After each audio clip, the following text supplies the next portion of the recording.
कैसे हैं आप सब। देखिए आज हम पार्ट 4 करेंगे टाइम एंड वर्क का, जिसके अंदर हम अभी तक जो 3 पार्ट में क्वेश्चंस किए उससे थोड़ी वैरायटी वाले क्वेश्चंस करेंगे, थोड़े अलग टाइप के क्वेश्चन करेंगे। चलिए पहला क्वेश्चन करते हैं।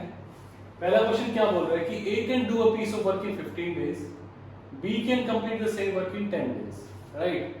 So they completed the work for rupees 30,000, 30,000 रुपए के लिए दोनों ने काम किया 30,000 रुपए में। अब क्वेश्चन क्या बोल रहा है कि what is the share of A। तो इसके अंदर हमने पहले भी एक क्वेश्चन किया था इसी टाइप का, जो ये बोलता है कि जिसका जितना काम उसका उतना शेयर। तो बस हमें काम निकालना है कि A का कितना काम होगा। देखिए A अगर करता है 15 डेज,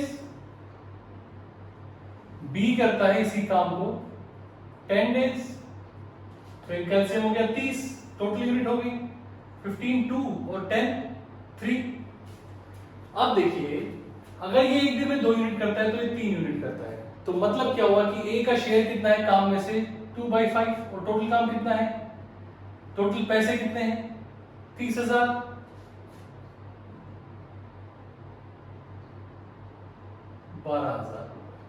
देखिए इसमें सीधी सी बात ये है कि जिसका जितना यूनिट काम होगा, एक दिन में जितना काम करेगा उतना ही लगातार करेगा। तो टोटल काम एक दिन का 5 यूनिट है, एक दिन का शेयर इसका है 2, तो 2/5 रख लोगे कि टोटल 30,000 में से, तो आपका आंसर आ जाएगा 12,000 रुपए। That is your answer. Simple था। दूसरा क्वेश्चन कर लेते हैं। क्या बोल रहा है क्वेश्चन कि A and B can do a work in 8 days, B and C can do the same work in 12 days, and A and B and C together they can complete the work in 6 days। और मैं क्या निकालना है कि A और C उस काम को कितने दिन में करेंगे। देखिए बिल्कुल वही सेम मेथड होगा। पहले हम फिर से वही करेंगे, A plus B 8 days, right, B plus C 12 days, और A plus B plus C 6 days। सही है। अब हम इनका एलसीएम निकाल लेते हैं। 8 12 24 का एलसीएम इनका हो जाएगा 24, एलसीएम हो जाएगा इसका 8 12 6 का, तो ये हो गया 3 यूनिट्स, ये हो गया 2 यूनिट्स, ये हो गया 4 यूनिट्स।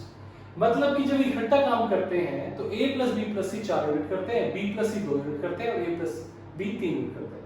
अब देखिए क्वेश्चन क्या बोल रहा है कि हमें क्या निकालना है, A plus C का निकालना है। सही है। तो अगर मैं A plus C का निकालूं, देखिए अगर मैं इसमें से ये माइनस कर दूंगा, क्या मुझे A का मिल जाएगा, A plus B plus C minus B minus C हो जाएगा, तो ये कैंसिल हो जाएगा और सिर्फ A का निकल आएगा। तो मतलब A की पर डे की यूनिट कितनी होगी, 4 - 2, इसमें से ये माइनस करूंगा तो A का आ जाएगा, मतलब 2 यूनिट कर रहा है। और C कितना कर रहा है, इसमें से अगर मैं ये माइनस कर दूंगा तो C का आ जाएगा 4 - 3 1, मतलब A plus C करते हैं 3 यूनिट काम। तो अभी कितने दिन में काम खत्म कर देंगे, टोटल यूनिट कितने हैं 24, तो आपका आंसर आ गया 24 8 days is our answer. Third question कर लेते हैं और देखते हैं इस क्वेश्चन में क्या दिया हुआ है। बोला कि 3 person undertake a work for rupees 1200।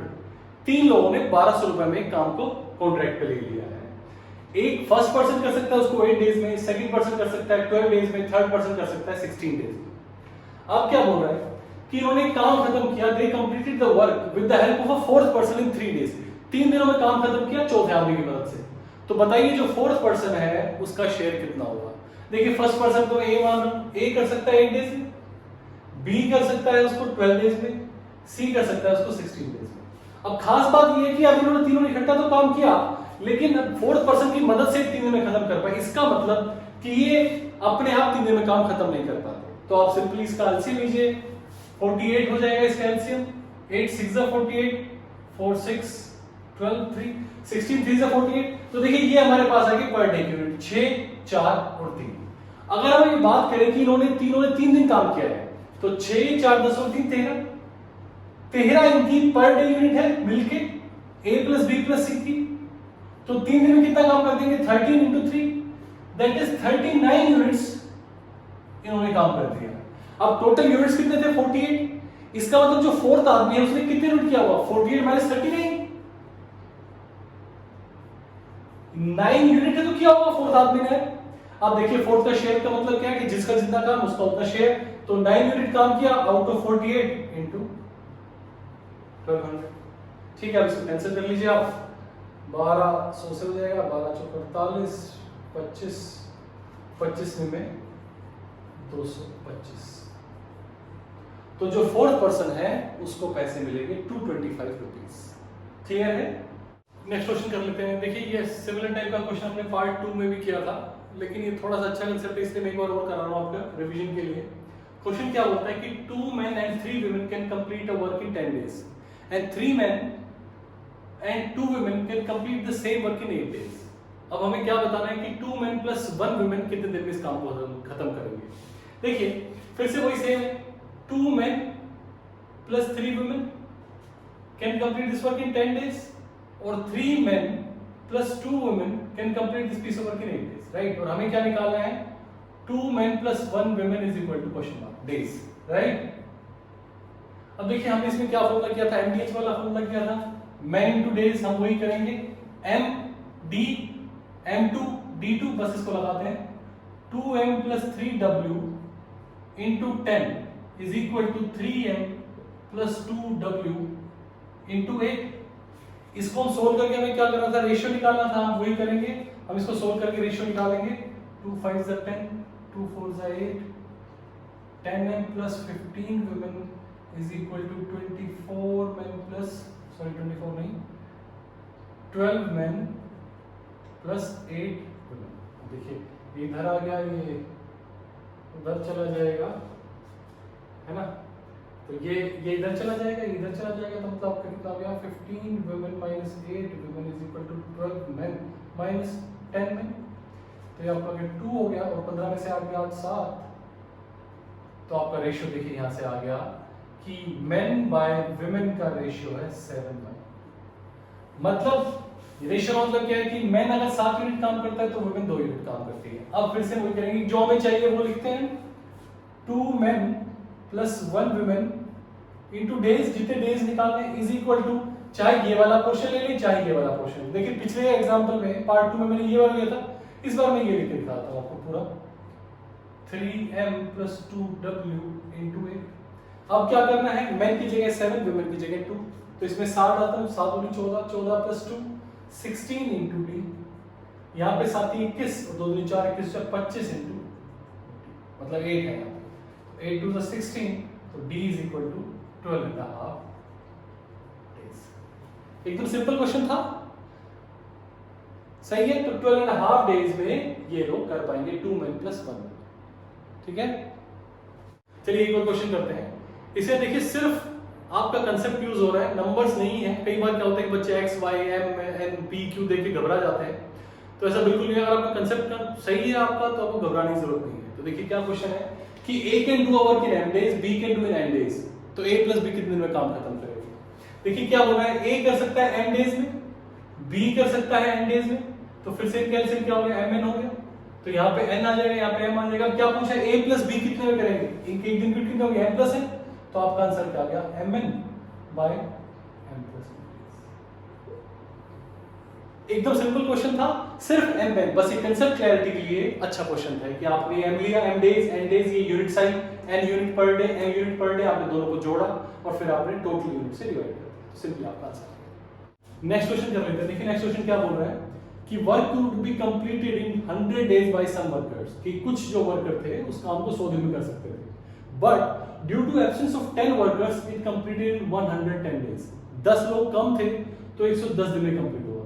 अब देखिए यहाँ पे भी हमको वही MDH वाला फॉर्मूला लगाना है, इसमें मैन और डेज ही है, तो बस m1 d1 is equal to m2 d2 लगा देंगे। बाकी आवर्स ऑफ वर्क सेम ही है तो उसको लगाने की जरूरत नहीं है। अब देखिए मैन इसको नहीं पता कितना था शुरुआत में, तो उसको m ही मान लेते हैं, m मैन थे 100 डेज। अब बाद में क्या हुआ, 10 वर्कर कम थे, तो मैं लिख सकता हूँ कि m में से 10 वर्कर कम हो गए और कितने दिन में काम कंप्लीट हुए, 110 में। बस यहाँ से आप m निकाल लीजिए, क्योंकि इसने यही पूछा है कि ओरिजिनल नंबर ऑफ वर्कर्स क्या है, तो आप m के लिए सोल्व कर लीजिए इसको। 10m is equal to 11m minus 110, तो मतलब m is equal to 110। इसका मतलब शुरुआत में कितने थे, 110 वर्कर थे, 110 वर्कर थे शुरुआत में, फिर बाद में 10 चले गए तो 100 रह गए, तो आपका आंसर है 110। नेक्स्ट क्वेश्चन बहुत ही अच्छा क्वेश्चन है, इसमें छोटा सा कंसेप्ट यूज हो रहा है और अच्छा क्वेश्चन बन जाता है, हालांकि है सिंपल ही। देखिए क्या क्वेश्चन बोल रहा है कि A can complete a work in 10 days, B can complete the same work in 12 days and C can do this work in 15 days। ठीक है, अब बोल रहा है A left work before 5 days of completion, मतलब काम खत्म होने से 5 दिन पहले चला गया। उसके बाद क्या बोल रहा है, B also left 2 days after A left, मतलब कि B 3 दिन पहले चला गया, 2 days after A left, right. उसके बाद अब ये बताइए कि काम कितने दिन में कंप्लीट होगा। तो देखिए फिर से वही सेम ही करेंगे हम। A 10 days है, B 12 days है, C 15 days। अब सबसे पहले कैल्शियम हम 60 हो गया टोटल यूनिट ऑफ वर्क।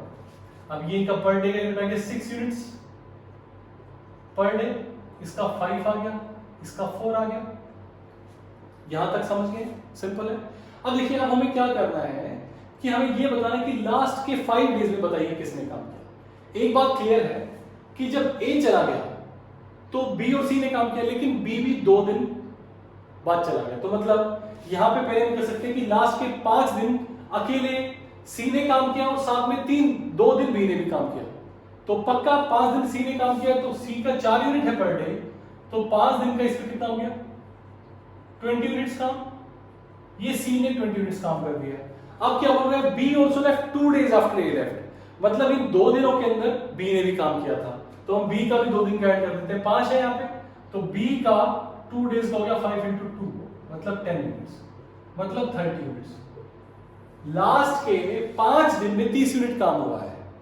बाकी सारा काम किसने किया है, तीनों ने मिलकर किया है, और टोटल यूनिट कितनी 60, तो 60 माइनस 30 हम कर सकते हैं। तो मेरे कितना रह गया, left unit of work is 30 unit मेरा काम बचा है। अब ये 30 यूनिट किसने किया है, इन सब ने मिलकर किया है। 6 5 11 और 4 15, A plus B plus C ने किया है, तो बस इसको मैंने A plus B plus C ने किया 30 यूनिट, तो इसको डिवाइड कर दूंगा मैं A plus B plus C 15 से, तो क्या आ गया 2 डेज। मतलब क्वेश्चन ये बोल रहा है कि कितने दिन में काम कंप्लीट हुआ, 2 दिन तो तीनों ने काम किया, फिर 5 दिन C ने काम किया, 2 दिन बचे हुए B ने भी काम किया और A चला गया था। तो मतलब मेरे टोटल डेज आ गए 2 दिन तो ये, और 5 दिन जब ये पहले चला गया, तो मेरा आंसर कितना आ गया 7 डेज में काम कंप्लीट हुआ। अगर ये बोलता है, देखिए इसमें टोटल वर्क इसने पूछा है, टोटल वर्क मतलब कितने दिन में टोटल दिन लगे, तो इसीलिए आपको 7 आंसर देना है। अगर ये पूछता है कि बताइए A plus B plus C ने कितने दिन काम किया साथ में, तो साथ में उन्होंने सिर्फ 2 दिन काम किया। सही है, यहाँ पे आपका आंसर 7 डेज हो जाएगा। क्लियर है। चलिए दोस्तों, आज के लिए इतना ही। यार देखिए, मैं ये कोशिश करता हूँ कि कम से कम टाइम में आपको बहुत एकदम क्रिस्प और क्लियर कंसेप्ट दे पाऊँ, टाइम वेस्ट ना करूँ, रिपीटिशन ना करूँ। तो अगर आपको कभी ऐसा लगता है थोड़ा फास्ट जा रहा हो, तो प्लीज एक बार रिवाइंड करके फिर से वीडियो देख लीजिए, क्योंकि मैं आपको सिर्फ 10 मिनट के अंदर अच्छे अच्छे कंसेप्ट डायरेक्ट बताना चाह रहा हूँ। ऐसा ना हो कि आपका टाइम वेस्ट हो जाए, आपको घंटों की वीडियो देखनी पड़े फिर आपको समझ में आए। तो प्लीज लाइक शेयर सब्सक्राइब करना ना भूलें। Thank you, have a great day.